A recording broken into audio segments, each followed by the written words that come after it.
Hello bachcho, let's read the question. The question says directions in the following questions. The statement of assertion is followed by a statement of reason. Mark the correct choice as option 1 if both assertion and reason are true and reason is the correct explanation of assertion. Option 2 if both assertion and reason are true but reason is not a correct explanation of assertion. Option 3 if assertion is true but reason is false. Option 4 if assertion is false but reason is true. Assertion: fertilized eggs at 8 to 32 cell stage are recovered non-surgically and transferred to surrogate mothers in MOET. Reason: genetic mother is available for another round of superovulation. Assertion में हमें कहा गया है कि 8 to 32 cell stage पर fertilised eggs को remove कर लिया जाता है जेनेटिक मदर से एंड उन्हें सरोगेट मदर्स में ट्रांसफ़र कर दिया जाता है MOET टेक्निक में। एंड इसका रीज़न बताया गया है क्योंकि जो जेनेटिक मदर्स हैं वो दूसरे राउंड ऑफ सुपर ओव्यूलेशन के लिए रेडी हो जाती हैं।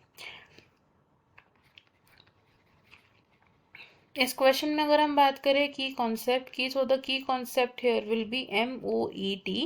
MOET की फुल फॉर्म क्या होती है? It is multiple ovulation embryo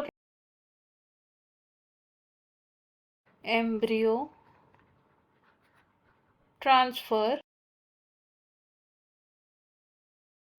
technology. अब MOET टेक्नोलॉजी में क्या होता है? इस टेक्नोलॉजी को यूज किया जाता है मेनली फॉर हर्ड इम्प्रूवमेंट। और MOET में जो फीमेल है यानी कि जो काव है, इस काव के हॉर्मोन्स जैसे कि FSH which is follicular stimulating hormone, in hormones को क्या किया जाता है? मॉनिटर किया जाता है ताकि फॉलिक्यूलर मैच्योरेशन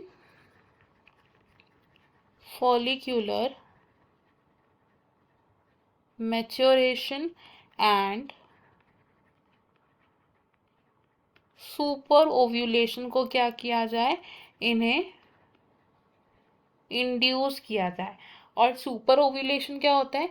जनरली फीमेल्स एक एग को रिलीज करती है ड्यूरिंग द ओव्यूलेशन और सुपर ओव्यूलेशन में फीमेल्स रिलीज करती है अबाउट 6 to 8 एग्स को। तो सुपर ओव्यूलेशन होने के बाद जो फीमेल्स हैं इनकी मेटिंग कराई जाती है विद एन एलीट बुल या फिर इन्हें आर्टिफिशियली इंसेमिनेट किया जाता है with the semen of the elite bull. And fertilization होने के बाद जब 8 to 32 सेल्ड स्टेज आता है तो इस स्टेज पर इन्हें क्या किया जाता है? रिमूव किया जाता है non surgically. And after removal इसे क्या किया जाता है? It is transferred to a surrogate cow. And ऐसा क्यों किया जाता है? बिकॉज इस टाइम पर जो जेनेटिक मदर है, द जेनेटिक मदर है वो सेकेंड राउंड ऑफ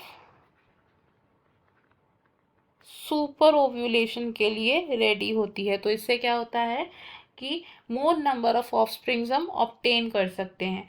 तो अगर हम अपने ऑप्शंस देखें यहाँ पर, असर्शन स्टेटमेंट कैसी है हमारी? करेक्ट है।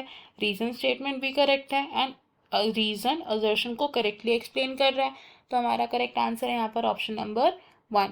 ऑप्शन 2 रॉन्ग होगा बिकॉज रीजन तो करेक्टली एक्सप्लेन कर रहा है असर्शन को।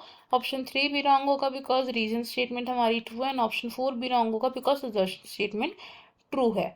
हमारा फाइनल आंसर है इस क्वेश्चन में option number 1। I hope you understood it well. Best of luck. Thank you.